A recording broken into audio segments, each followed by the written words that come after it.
A magnitude 5.0 earthquake occurred near east coast of Kamchatka, 135 kilometers SSE of Vilyuchinsk, Russia, or 147 kilometers SSE of Petropavlovsk-Kamchatsky, Russia, on Wednesday, the 13th of August 2025, at 23 hours 40 minutes and 34 seconds local time.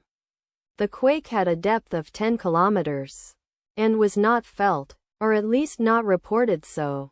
Data source from EMSC. Did you feel it? Let us pray. May the earthquake that occurred not affect our brothers and sisters there. May the earthquake not happen again.